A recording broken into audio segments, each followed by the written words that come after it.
అప్పుల బాధలు వెంటాడుతున్నాయా? అయితే 6 JVR వారి జాతిరత్నాలు ధరించండి.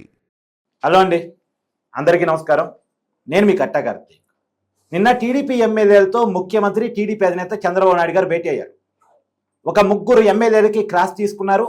అసెంబ్లీలో ఎమ్మెల్యేలు వ్యవహరిస్తున్న తీరు మీద ఆయన చాలా సీరియస్గా మాట్లాడారు.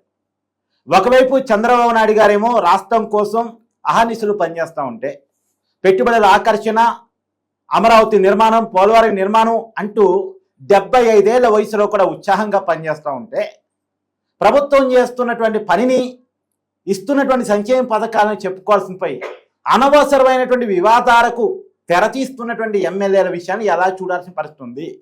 ఆయన అలా, వీళ్ళు ఇలా, అంటే ఆయనేమో ఒక తపన పడుతున్నాడు, వీళ్ళేమో ఆ తప్పని భగ్నం చేస్తున్నారా అనేటువంటి చర్చ మాత్రం పెద్ద ఎత్తున నడుస్తుంది. దాని మీద విశ్లేషణ తీసుకునే ప్రయత్నం చేద్దాం. నాతో ఉన్నారు ప్రముఖ సామాజిక రాజకీయ విశ్లేషకుడు అంకంరావు. సార్ నమస్కారం. నమస్తే అండి. సార్, ఆయన అలా, వీళ్ళు ఇలా, ఆయనేమో ఒక తపస్సు చేస్తున్నాడు, వీళ్ళేమో భగ్నం చేసే పని చేస్తున్నారు అనేటువంటి చర్చ ఉంది. ఎలా చూడాలి?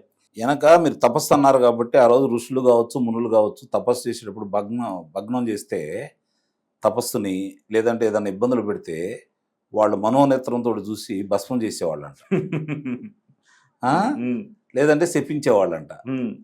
ఆ రోజు శాపాలు పనిచేసి వాళ్ళు ఏ విధంగా చెప్పిస్తారో దానికి అనుగుణంగానే వాళ్ళు ఇలా రూపురేఖలు మారుతూ ఉండేవి, వాళ్ళ కార్యక్రమాలు కూడా అట్లానే ఉండేవి. శాపాలకి బలైపోయేవాళ్ళు. అవును, ఈ రోజు కూడా అలాంటి పరిస్థితి ఎదురు కావాలా, అలాంటి పరిస్థితి రావాలని అయితే నేను కోరుకుంటున్నాను. కారణం ఏంటంటే ప్రజాస్వామ్య భారతదేశంలో ప్రతి వాళ్ళకి ప్రశ్నించే హక్కు ఉంటుంది, ఖచ్చితంగా. అందుట్లో ఎలాంటి సందేహం కూడా లేదు. ముఖ్యంగా ఈ శాసనసభ్యులు అంటే ఎవరు? శాసనాలు తయారు చేసేవాళ్ళు.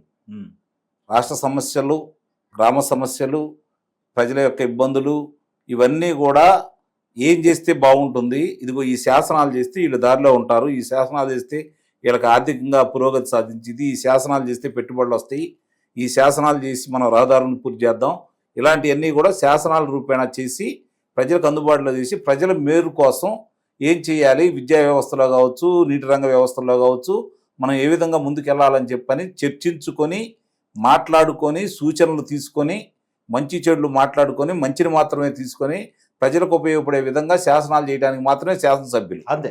కానీ ఈరోజు పరిస్థితి మారిపోయింది, దాని అర్థం మారిపోయింది. ముఖ్యంగా కొంతమంది ఏ వేదిక మీద మాట్లాడనే అవగాహన లేని వాళ్ళు కూడా శాసనసభ్యులు అవటం నిజంగానే ప్రజాస్వామ్య భారతదేశంలో చాలా దురదృష్టకరం. సార్, అవగాహన ఉండి సీనియర్ శాసనసభ్యులుగా ఉన్నవాళ్ళు కూడా అనవసరమైన వివాదాలకు తెరలేపుతున్నారేమో అనిపిస్తూ ఉంది. అది 2 రకాలుగా భావిస్తాను నేను. మొట్టమొదట వ్యక్తిగత ఎజెండా. ఓకే, ఒక వ్యక్తి మీద కోపం ఉంటే దాన్ని ఈ వేదికగా ఉపయోగించుకుంటున్నారు, అది మొట్టమొదటి తప్పు. ఓకే. రెండోది ఏంటంటే ఈ విధంగా మాట్లాడితే ముఖ్యమంత్రి గారి దృష్టిలో పడతామేమో అన్న ఆలోచనతో కూడా కొంతమంది చేస్తున్నారేమో అన్న అనుమానం కూడా వస్తున్నారు. ఇప్పుడు అంతేనా? వైసీపీ అలాగే రావట్లేదు కదా, ఆ పాత్ర మేము పోషిద్దామని ఆలోచన ఎవరికైనా ఉందా? అది లేదు. ఆ విధంగా పోషిద్దాము అనుకుంటే సమస్యల గురించి మాట్లాడతారు. మన గోరణ బుచ్చి సోదరు గారు మాట్లాడినా, కొంతమంది మాట్లాడినా సమస్యలు, ప్రజా ఇబ్బందుల గురించి మాట్లాడారు. దానివల్ల ముఖ్యమంత్రి గారు అలాగే ఆ శాఖ మంత్రులు ఆలోచించుకొని సమస్య పరిష్కార దిశగా వెళ్తారు. లేదా అభినందనీయం, దాన్ని మనం స్వాగతించాలి. నిజంగానే అధికార పక్షంలో ఉండి ఈరోజు విపక్షంలాగా వ్యవహరించడం అంటే కత్తి మీద సాము లాంటిది, అందులో ఎలాంటి సందేహం కూడా ఏమి లేదు. వాళ్ళు లేని లోటు వీళ్ళు తీరుస్తున్నారని చెప్పి మనం కూడా సంతోషపడదాం. కానీ వివాదాలతోటి ప్రభుత్వాన్ని ఇరుకును పెట్టే విధంగా ప్రశ్నలు సంధించారనుకోండి, అది ప్రభుత్వానికి ఇబ్బంది, ఇంత కష్టపడుతున్న చంద్రబాబు నాయుడు గారికి ఇబ్బంది. దానివల్ల వాళ్ళకి లబ్ధి లేదు, శాసనసభ్యులు కూడా లబ్ధి లేదు. అంతిమంగా వైసీపీకి అస్త్రాలు ఇవ్వటం. నిస్సందేహంగా వాళ్ళ చేతికి ఈరోజు వాళ్ళకి చేతులు కట్టేశారు ఆంధ్ర రాష్ట్ర ప్రజలు. అవును, కాళ్ళు కట్టేశారు, ఒక మూలాన పడేసి కూర్చోబెట్టారు. వీళ్ళు మళ్ళీ వాళ్ళకి అస్త్రాలు ఇచ్చేసి ఆ బంధనాలను తెంచేసి వీళ్ళ మీద యుద్ధానికి ప్రకటించే విధంగా వాళ్ళు తయారు చేయకూడదు. అవును, ఆ విషయంలో ఎవరు చేసినా తప్పే, అది ఏ స్థాయి వాడు చేసినా తప్పే, అందులో ఎలాంటి సందేహం కూడా ఏం లేదు.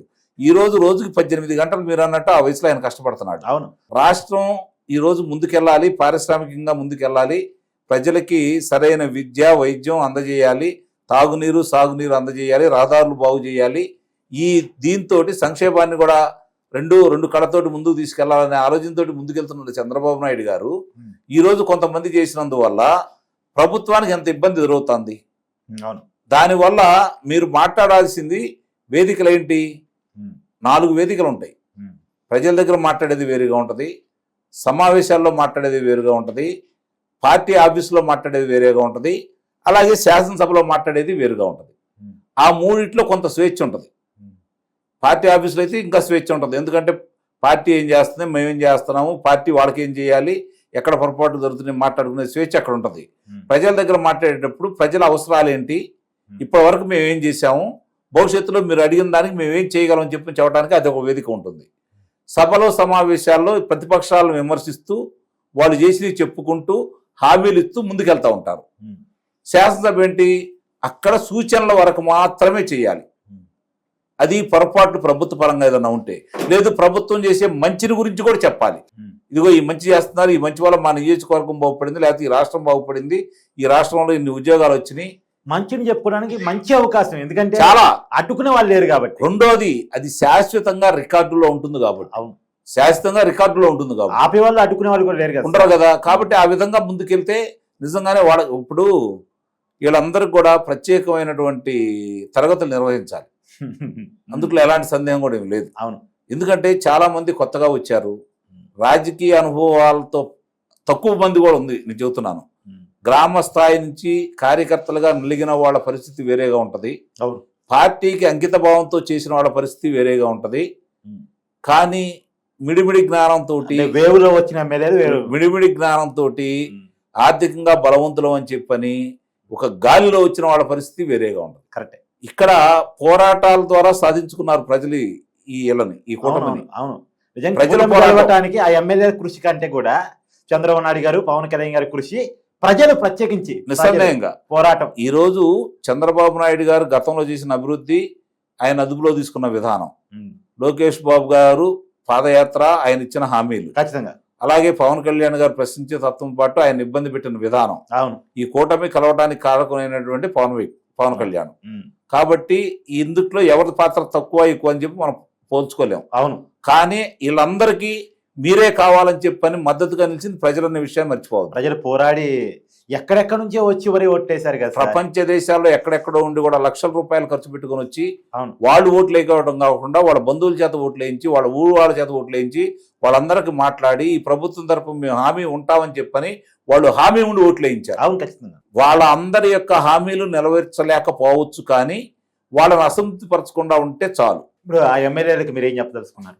చెప్పేదేముంది, ముందు అసలు ఏంటో నేర్చుకోండి, అవసరమైతే తర్ఫీదు పొందండి. మీరు అసలు ముందు నేను ఒకటి చెబుతాను, వాళ్ళకి కష్టం వచ్చినా నష్టం వచ్చినా నాకు వచ్చిన ఇబ్బంది ఏం లేదు, నేను ఏది చెప్పాలి తెలుసుకున్నా అదే చెప్పేస్తాను, ఒకరి గురించి నేను పట్టించుకోను. అధికార పార్టీ ఎమ్మెల్యే అయ్యుండి మళ్ళీ ఎన్నిక కాలేదంటే అంతకంటే చేతగాని వాడు ఎవడు ఉండడు. ఒక మాట తెచ్చి పడేశారు. నిస్సందేహంగా చెబుతున్నాను. ఎందుకంటే మీకు అవకాశాలు, అభివృద్ధి చేయడానికి అవకాశాలు ఉన్నాయి, అధికారం మీ చేతిలో ఉంది, ప్రజల అవసరాలు మీకు తెలుసు, దాన్ని స్పందించేసి అవసరాలు తీర్చగలిగితే మిమ్మల్ని ప్రజలు ఎందుకు ఓడిస్తారు? Thank you sir.